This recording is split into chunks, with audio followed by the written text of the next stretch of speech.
بسم اللہ الرحمن الرحیم والصلاة والسلام علی رسولہ الکریم وعلی آلہ وصحبہ اجمعین۔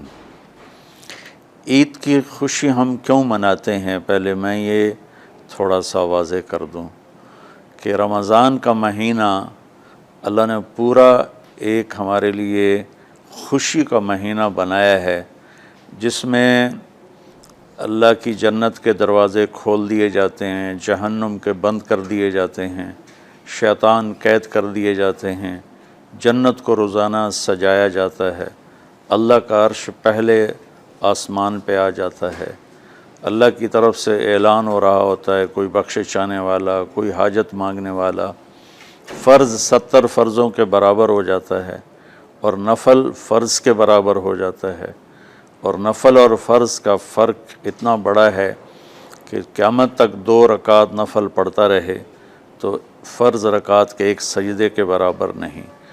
اور اس میں جو مر جاتے ہیں اہل ایمان، ان کا حساب نہیں ہوتا، ان کو قبر میں منکر نکیر نہیں آتے، اللہ تعالیٰ ان کو معاف فرما دیتا ہے۔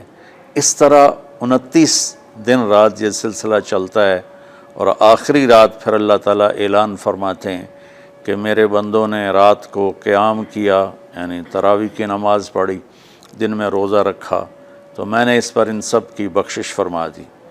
تو اس خوشی میں پھر ہم سب مل کر اللہ کی بارگاہ میں شکرانے کے مل کر 2 نفل ادا کرتے ہیں اور اللہ کا شکر ادا کرتے ہیں کہ یا اللہ تیرا شکر ہے، تو نے ہمارے گناہوں کو معاف فرمایا، جہنم کو ہم پہ حرام کیا، جنت کو ہم پہ واجب کیا۔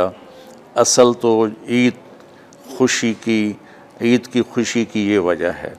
باقی جو اداسیاں ہیں، ڈپریشنیں ہیں، اس کی وجہ آپس کی محبتوں کا کم ہو جانا ہے، اور دنیا کی ایسی دوڑ جس نے اپنے آپ کو بھی بھلا دیا ہے، اور آپس کی نفرتیں ہیں، اور آپس کے بغض حسد ہیں، ان منفی جذبوں نے ہماری خوشیوں کو دھندلا دیا ہے، ورنہ رمضان کا ہر لمحہ خوشی کے لیے ہے، اور عید اس کی پیک ہے، اور پوری زندگی اللہ راضی ہو رہا ہو تو خوشی ہی خوشی ہے۔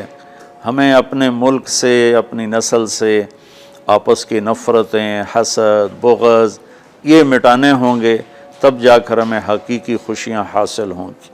آپ عید کے لیے غسل فرماتے تھے اور اپنے کپڑوں میں سے اچھے کپڑے منتخب فرماتے تھے، اور فجر کی نماز کے بعد آپ اشراق نہیں پڑھتے تھے اس دن۔ باقی آپ کی ساری زندگی کا معمول تھا کہ فجر کے بعد آپ اشراق پڑھتے تھے، لیکن اس دن آپ اشراق نہیں پڑھتے تھے۔ غسل فرما کے پھر کچھ کھا کے، کوئی میٹھی چیز، کھجور ہی عام طور پر ہوتی تھی، کھجور کھا کے پھر آپ عیدگاہ کی طرف تشریف لے جاتے تھے، اور پہلے نماز پڑھاتے تھے، پھر خطبہ ہوتا تھا، اور اس کے بعد جس راستے سے آپ جاتے تھے اس راستے کو چھوڑ کر پھر اور راستے سے گھر واپس آتے تھے، پھر وفود سے ملاقات کرتے تھے، سرداروں سے، صحابہ سے ملاقات کرتے تھے، اس میں کچھ کھانوں کا اہتمام بھی ہوتا تھا۔ اس طرح ایک عام روٹین کی عید ہوتی تھی آپ کی، ملاقاتیں کرنا، کھانوں میں جانا، اور اچھے کپڑے پہننا، سب کو خوشی سے ملنا۔ یہ عید الفطر پر آپ کا یہ معمول تھا۔ اسلام جاوید بھائی 2 چیزوں کا مجموعہ ہے، ایک اللہ کا حق ہے جو عبادات کی شکل میں ہے، اور ایک اللہ کے بندوں کا حق ہے جو اخلاقیات اور معاملات اور معاشرت کی شکل میں ہے۔ یہ دونوں کمپلسری پیپر ہیں، دونوں لازمی پیپر ہیں، ان دونوں میں پاس ہونا ضروری ہے۔ میری نماز اچھی ہے لیکن میری دکان پہ جھوٹ ہے، تو نماز اس جھوٹ کی کمی کو پورا نہیں کر سکے گی۔ میری دکان پہ سچ ہے لیکن میں نماز نہیں پڑھتا، تو میرا یہ سچ بولنا میرے نماز کی کمی کو پورا نہیں کر سکتا۔ اللہ کے نبی نے دنیا سے جاتے ہوئے 2 لفظوں میں سارا دین بتا دیا تھا۔ جب آپ کے جانے کا وقت قریب تھا تو آپ 2 لفظ دہرا رہے تھے، الصلاۃ وما ملکت ایمانکم، میری امت میرے بعد ایک نماز نہ چھوڑنا، اور ایک امت کے غریب مسکین لوگوں سے، نوکر غلاموں سے اچھا سلوک کرنا، یہ دو الگ الگ ڈیمانڈ ہیں۔ جیسے پانی پینے سے روٹی کی کمی پوری نہیں ہو سکتی اور روٹی کھانے سے پانی کی کمی پوری نہیں ہو سکتی، یہ دونوں الگ چیزیں ہیں۔ اخلاق کو عبادت کی کمی پر نہیں کر سکتی، اور عبادت کی کمی اخلاق کو اور اخلاق کی کمی کو عبادت پورا نہیں کر سکتی۔ ان دونوں چیزوں میں پاس ہونا ضروری ہے، تب جا کر ایک معتدل معاشرہ وجود میں آتا ہے۔ پوری امت اس چیز کا شکار ہے، چونکہ جب بددیانتی اور جھوٹ اور ظلم عام ہو جاتا ہے تو پھر اس میں پورا معاشرہ ہی گناہ گار اور مجرم بن جاتا ہے، صرف حکمرانوں کی بات نہیں رہتی۔ یہ تو ایک سوال کا جواب موسیٰ علیہ السلام کو اللہ نے دیا کہ اللہ تعالیٰ سے انہوں نے پوچھا، یا اللہ جب آپ راضی ہوتے ہیں تو اس کی کیا نشانی ہے؟ تو اللہ تعالیٰ نے فرمایا کہ میں بارشیں موقع پر دیتا ہوں، حکومت سمجھداروں کو دیتا ہوں، پیسہ میں سخیوں کو دیتا ہوں۔ تو پھر انہوں نے پوچھا جب آپ ناراض ہوتے ہیں تو اس کی کیا نشانی ہے؟ تو آپ نے فرمایا، اللہ تعالیٰ نے فرمایا کہ بارشیں بے موقع کرتا ہوں، حکومت نااہلوں کو دیتا ہوں، اور پیسہ میں بخیلوں کو دیتا ہوں۔ تو جب معاشرے میں عمومی بگاڑ پیدا ہوتا ہے تو اس کا اثر پھر اس شکل میں ظاہر ہوتا ہے، کبھی کسی اور شکل میں ظاہر ہوتا ہے۔ اس چیز کے مجرم نہ صرف حکمران ہیں، نہ صرف بخیل لوگ ہیں، بلکہ تمام طبقات امت کی اجتماعی کوتاہی میں یہ حالات اللہ کی طرف سے پیدا ہوتے ہیں۔ اس میں ہم سارے ہی ایک دوسرے کو مجرم ٹھہرانے کی بجائے اپنے اپنے گریبانوں میں جھانک کر دیکھیں کہ تجھے کیوں فکر ہے اے گل، دلے صد چاک بلبل کی، تو اپنے پیرہن کے چاک تو پہلے رفو کر لے، وفی انفسکم افلا تبصرون۔ ہر آدمی اپنے عیب دیکھے، اپنی کمیاں دیکھے اور انہیں دور کرنے کی وہ کوشش کرے، تو پھر ایک خوبصورت معاشرہ تشکیل پا سکتا ہے۔ کہ میں اس عید کے خوشی کے موقع پر اپنی قوم سے ہاتھ جوڑ کے اپیل کروں گا کہ جھوٹ بولنا چھوڑ دیں، دھوکہ دینا چھوڑ دیں اور ظلم کرنا چھوڑ دیں۔ مذہبی نفرت نے ہمیں تباہ کر دیا، سیاسی نفرت نے ہمیں تباہ کر دیا، صوبائی قومی نفرت نے ہمیں تباہ کر دیا، آپس کی رنجشوں کی نفرت نے ہمیں تباہ کر دیا۔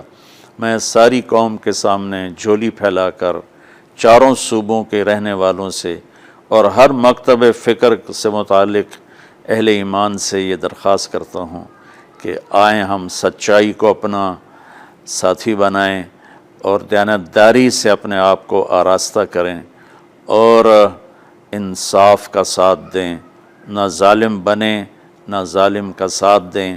ایک حدیث سنا کے بات ختم کرتے ہیں۔ میرے نبی وضو فرما رہے تھے تو صحابہ آپ کے وضو کا پانی گرنے نہیں دے رہے تھے، نیچے سے لے کر کوئی پی رہا تھا، کوئی منہ پہ مل رہا تھا۔ تو آپ نے فرمایا ما یحملکم علی ھذا، یہ کیا کر رہے ہو؟ وہ کہنے لگے یا رسول اللہ، اللہ اس کے رسول کی محبت میں کر رہے ہیں۔ تو آپ نے فرمایا میں تمہیں بتاتا ہوں اللہ اس کے رسول سے محبت کرنے والا کون ہوتا ہے۔ فَلْيُسْتِقِ الْحَدِيثَ اِذَا حَدَّثَ، اللہ رسول سے محبت کرنے والا وہ ہوتا ہے جو ہمیشہ سچ بولتا ہے۔ فَلْيُؤَدِّ الْأَمَانَةَ اِذَا تُؤْمِنَ، جو ہمیشہ امانت داری سے کام لیتا ہے، کبھی دھوکہ فراڈ نہیں کرتا۔ فَلْيُحْسِنْ جِوَارَ مَنْ جَاوَرَهُ، اور جو ہمیشہ اپنے پڑوسیوں کے ساتھ اچھا سلوک کرتا ہے، پڑوسی اپنے ہوں، غیر ہوں، مسلم ہوں، نان مسلم ہوں، وہ ان کے ساتھ اچھا سلوک کرتا ہے۔ یہ تین نشانیاں ہیں عشق رسول کی۔ یہ تین باتیں میری قوم اپنا لے تو یہ اندھیرے اجالوں میں انشاءاللہ تبدیل ہو جائیں گی۔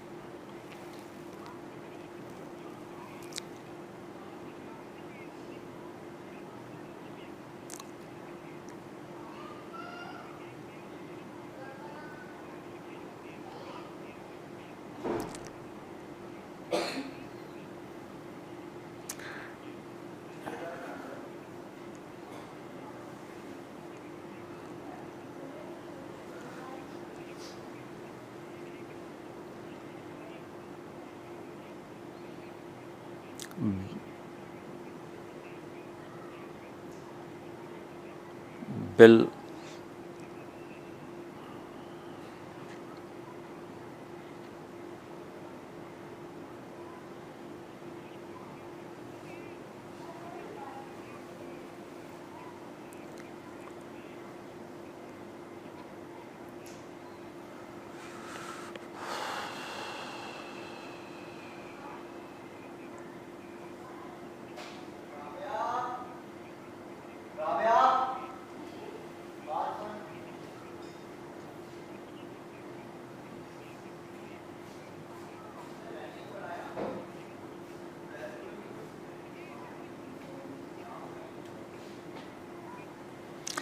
امید تو کبھی چھوڑنی نہیں چاہیے.